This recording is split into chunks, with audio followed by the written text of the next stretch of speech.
In this guide, I'm going to show you how you can create a Facebook page step by step. Before we do get into this guide, make sure to like the video and subscribe to the channel with all notifications on. It really does help the channel and lets us know that you want more content like this. We'd greatly appreciate it. And if at any point throughout this guide you do have any questions, just ask them down in the comment section below and we can help you out further. I'm going to be doing my best to reply to every single comment down there. But this is perfect if you're setting up a page for a business, a brand, or a project. Obviously, begin by opening up Facebook and then tap the menu icon in either the top right or the bottom right to go to a page that looks something like this. Scroll down to the shortcuts section and you may have to go ahead and select see more. But in this option, you will see a page for pages. See what I did there? That was funny. Feel free to tell me that down in the comments. But essentially, go ahead and select pages, and it's going to take you to a page that looks like this. Go ahead and select create up in the top left, and here you can go through and start creating your page. Essentially, go ahead and enter in your page name,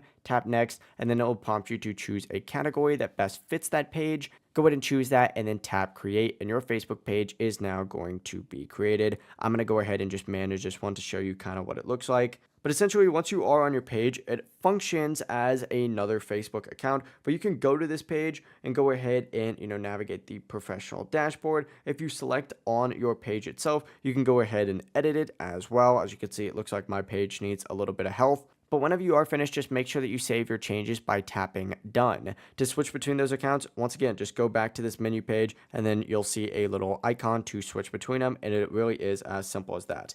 If you guys do have any questions, just ask them down in the comment section below and we can help you out further. I'm going to be doing my best to reply to every single comment down there. Before you do leave this guide though, make sure to like the video and subscribe to the channel with all notifications on. It really does help us out and lets us know that you want more content like this. We'd greatly appreciate it. Have a great rest of your day though. Peace.